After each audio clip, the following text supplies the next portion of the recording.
Un intellectuel remarquable disait récemment que nous devrions tous, durant notre vie, tendre toujours vers le beau, le bon, le bien. Ça m'a juste interpellé quelque part, je veux dire, comme on dit à Sciences Po, le beau, le bon, le bien. Trois bien jolis mots sur lesquels il ne devrait pas y avoir grand-chose à redire. Enfin, est-ce vraiment le cas de nos jours? En plus de cela, pourquoi cet ordre? D'abord le beau, ensuite le bon et enfin le bien. Et moi, si je veux mettre le bien avant le beau, il me saoule ce philosophe.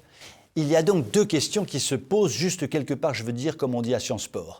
Première question, le beau, le bon et le bien sont-ils toujours à la mode par les temps qui courent? Le moins que l'on puisse dire est que cela se discute. Très franchement, le beau n'est plus vraiment à l'ordre du jour dans nos sociétés. Les villes sont de plus en plus moches et saccagées. L'art contemporain est souvent horrible. Les productions littéraires, musicales, cinématographiques et j'en passe sont bien souvent momoches. La mode est bien souvent très momoche. Les relations entre les gens sont bien souvent très momoches. Les affaires de mœurs sont ignoblement momoches, etc., etc., etc. Après, le beau qui tend à se raréfier comme peau de chagrin, passons au bon, c'est-à-dire à la manifestation de la bonté. Le bon n'est plus vraiment à l'ordre du jour. La bonté entre les hommes devient rare, la charité devient un gros mot, l'attention à l'autre a fait place à un autocentrage égoïste envahissant, la législation promet l'inverse du bon pour l'homme, la multiplication des affaires de pédophilie sont l'inverse innommable de la bonté. Alors terminons par le bien, qu'il s'agisse du bien général ou du bien individuel, ce que l'on appelle généralement le bien commun. De nos jours, il semble que le bien commun se soit transformé en une généralisation du mal commun sur à peu près tous les plans. En quelque sorte, la recherche du beau, du bon et du bien se transforme de plus en plus aujourd'hui en la recherche du laid, du mauvais et du mal. Comme le dit très bien tante Gertrude, tout cela n'est pas très sympatoche. Seconde question, est-il logique d'aligner les trois mots beau, bon et bien dans cet ordre? Eh bien, il semble que oui.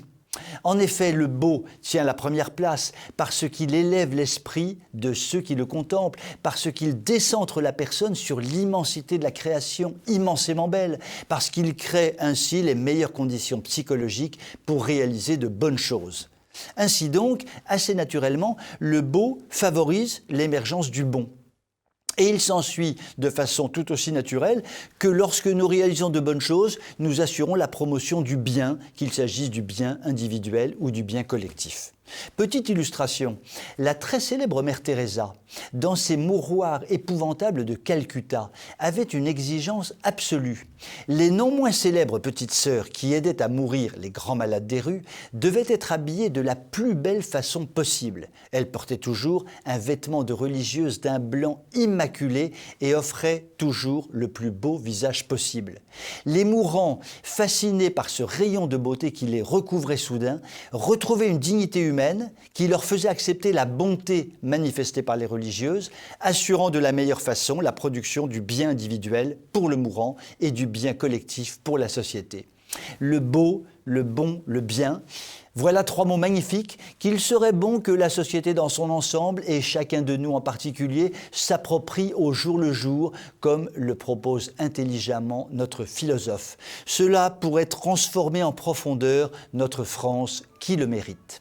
Sur ces hautes considérations, je vous souhaite une très bonne soirée.